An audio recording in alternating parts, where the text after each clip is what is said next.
Bonjour tout le monde. Aujourd'hui, on va écrire ensemble le mécanisme du réarrangement de Amadori. Donc, il ne faut pas confondre Amadori et Tanadori. Tanadori, c'est un japonais, alors que Amadori, c'est un italien. Okay, pour le réarrangement de Tanadori, en fait, l'objectif est d'obtenir un composé carbonylé, donc un carbonyle, à partir d'un alcool allylé. Okay, alors que pour la réaction d'Amadori, dont on va parler en détail aujourd'hui, dont on va voir le mécanisme ensemble, en fait, ça va être, en fait, ça implique le réarrangement d'un dérivé d'acide aminé dérivé du glucose. Alors, autrement dit, en fait, ça implique la réaction entre un aldose, donc l'aldose, aldose, voilà, c'est un sucre qui va réagir avec une amine pour former ce qu'on appelle,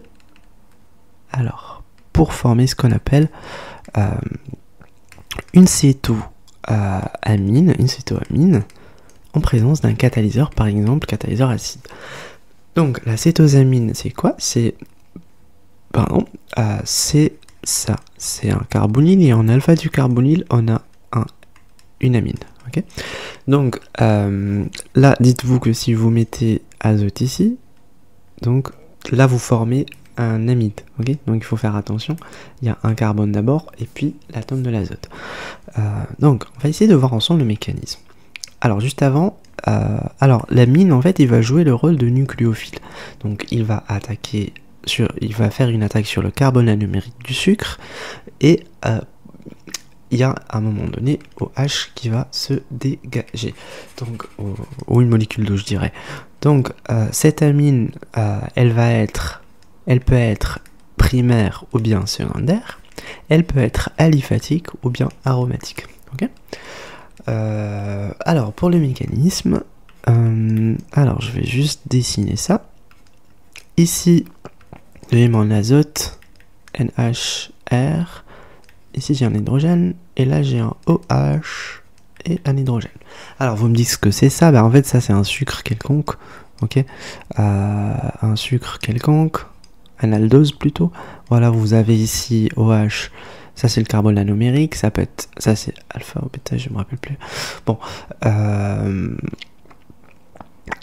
ok, et du coup en fait en présence d'amine, bon il y a aussi le catalyseur, donc lui il dégage, ok, voilà. Et on forme cette liaison amine, ok, voilà. En présence, du coup, on avait dit de catalyseur acide, donc on a un équilibre. Ce qui se passe en fait, c'est que le doublé non-lion de l'oxygène va venir attaquer l'hydrogène. Donc ici, on forme ça. Voilà.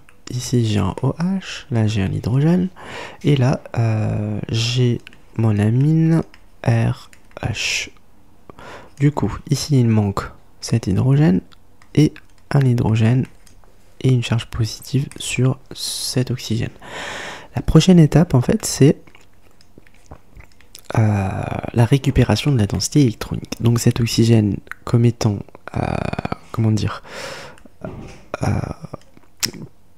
très électronégatif, en fait, il a besoin de récupérer la densité électronique, parce que là il est chargé positivement. Donc comment on fait?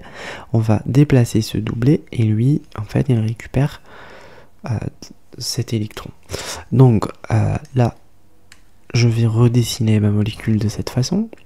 Donc OH, oh non, ok, donc j'ai OH ici, j'ai mon hydrogène. Alors là j'ai quoi? Ici j'ai mon OH, maintenant il est pas lié. Et là, je vais avoir... Alors, je vais juste redessiner ça au propre. Voilà, j'ai un OH, un H. Et je vais avoir ça, ce carbone, qui a une liaison pi.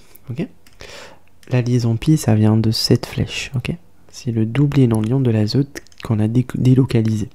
Donc ici, j'ai mon azote, qui est maintenant chargé positivement, il est toujours lié à H et R. Okay, ici, on a notre hydrogène.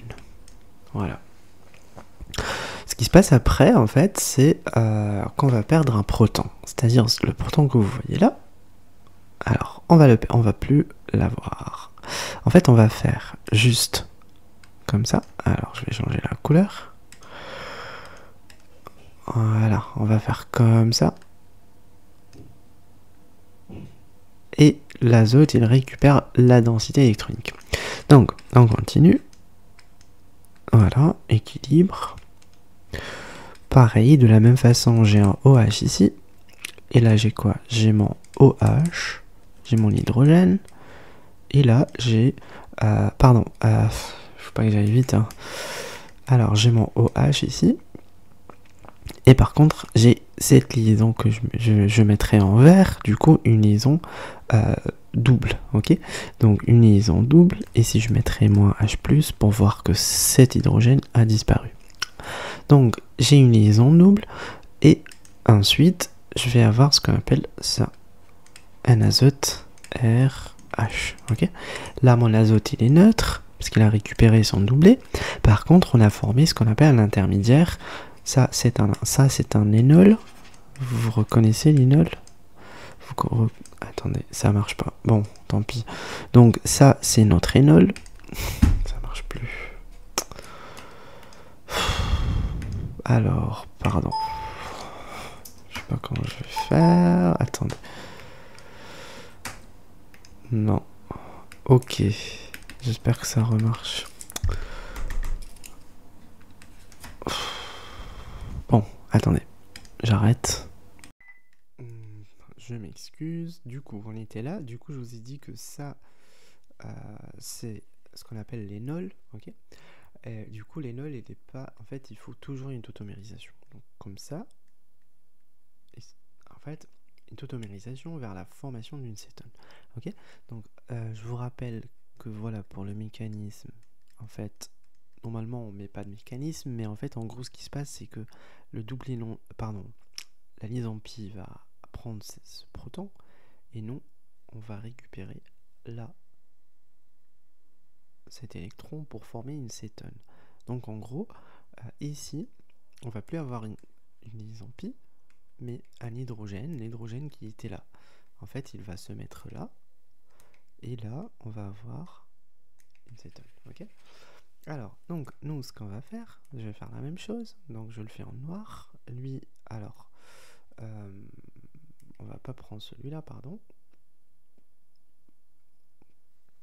En fait, on fait la tautomérisation avec celui-là. Alors, pardon. Avec celui-là toujours. Je suis perdu un moment parce que je réfléchissais. Ok. Voilà. Donc ici, on fait ça.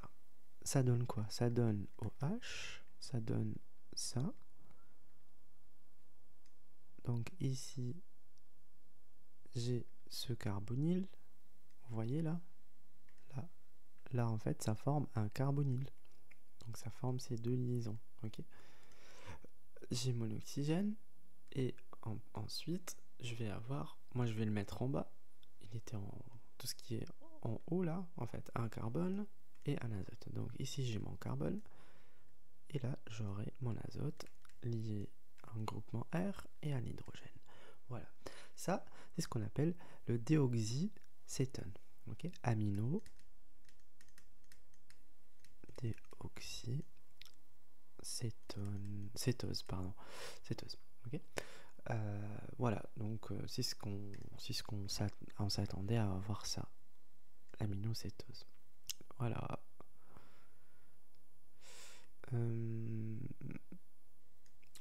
Aminocétose, c'est plutôt en anglais, je pense. Bon, oui, en fait, bon, cytosamine, normalement en français. Alors, généralement, pour les domaines d'application, en fait, là où vous voyez par exemple un truc, je sais pas, une amine par exemple aromatique, ici j'ai NH2, l'amine aromatique, et par exemple ici j'ai un sucre, vous voyez là j'ai un sucre, le diglucose par exemple, le glucose, bon je vais pas, donc alpha ou bêta, en fait en présence en milieu acide, je veux dire, ici on met H2O ACOH, ça c'est un petit exemple en fait. On forme, vous voyez après les étapes là qu'on a fait, en passant par l'intermédiaire énolique, en fait on va former, déjà on va ouvrir le cycle. Rappelez-vous qu'on attaque ici, on ouvre, et puis, bon, pardon, c'est pas comme ça. On attaque ici, lui il part, et après, ici à la place de OH, il y aura notre amine, du coup, il y aura ici un oxygène, un OH, donc entre ces deux-là, celui-là il se transforme en cétone, et du coup, ici on n'a plus de liaison, voilà, et là, ça c'est notre cétosamine. Donc nous, comment on va la voir? On va le voir de cette forme, c'est-à-dire j'ai mon DOH partout ici en fait, DOH partout, et du coup à un moment donné j'aurai un CON avec, voilà, par exemple de sa forme aromatique. Voilà. En fait on va faire plusieurs étapes après et on obtient ce qu'on appelle le défructose. C'est des analogues, ok. En fait voilà, ça c'est par exemple un petit exemple d'application. Voilà. Il peut y en avoir d'autres, mais voilà. Normalement, le principe, on l'a compris, le mécanisme aussi. Et voilà, j'espère que vous avez aussi compris.